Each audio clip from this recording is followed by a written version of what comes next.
to capture the country completely without anyone having any power to utter a word is what is going on now in Nigeria.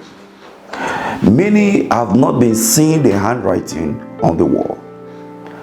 I said this some time ago, that those calling for His Excellency Mr. Peter Obi to lead a protest are only playing to the hands of the enemy of Nigerians.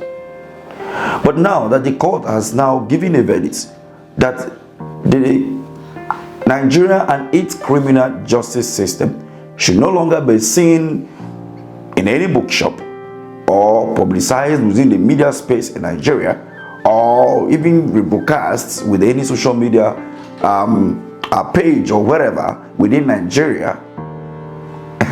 Man, this is something that is now making Nigerians to believe more of the book.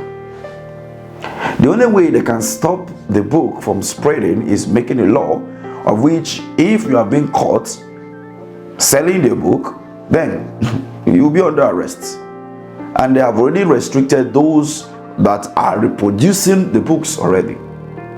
So now, why are you doing this?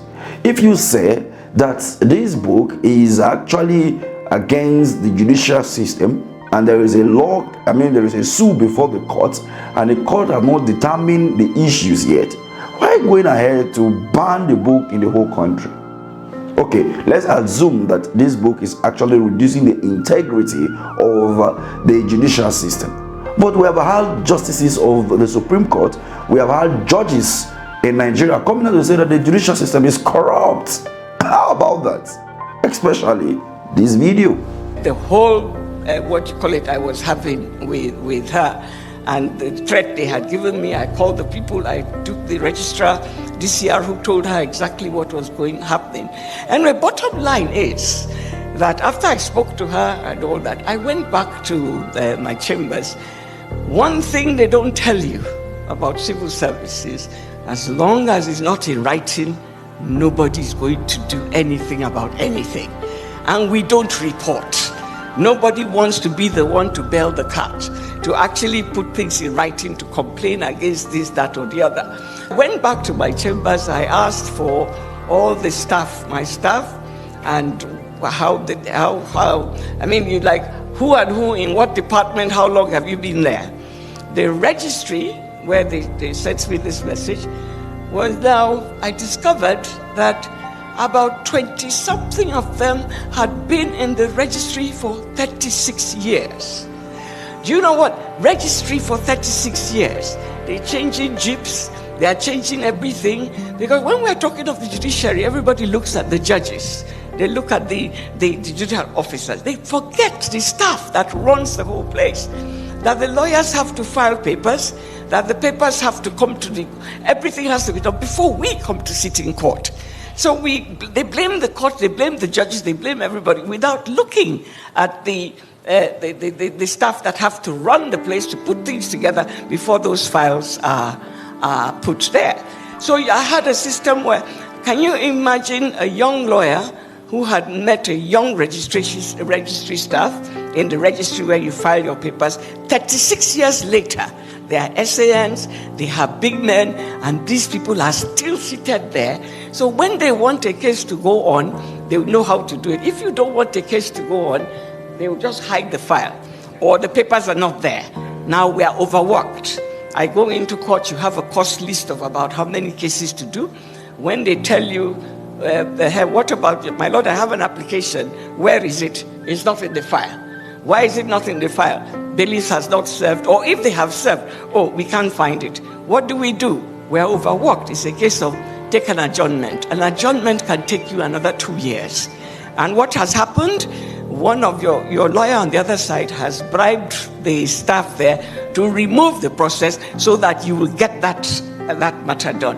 Anyway, to cut a long story short, I now attached all of it and wrote SOS that my registry had collapsed.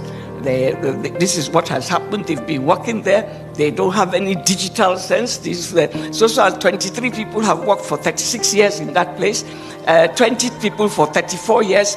20 from all of them.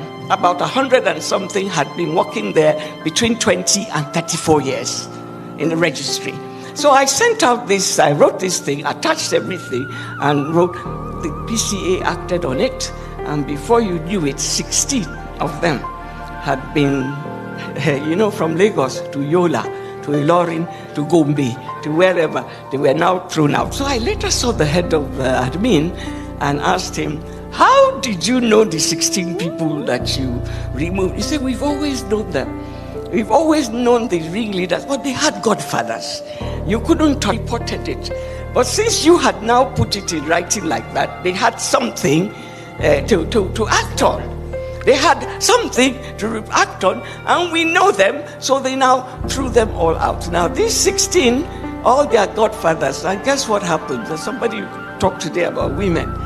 I was presiding Justice Lagos. Justice Bolkacho, a woman, was the president of the Court of Appeal. Justice Aloma Mukhtar was the CJN. Their godfathers were now rendered, what's the word? Oh. And this is the reason why I have been saying that His Excellency Mr. Peter Obi should stay away from all this drama, but not to stay away from his his followers and those who believe in the cause of a better Nigeria.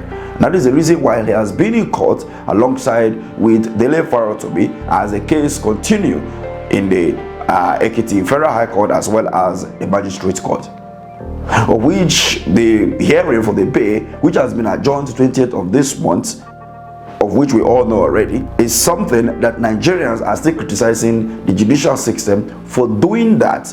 And now we are seeing a lot of, suing left, right, and center from different corners against Dele Farotimi.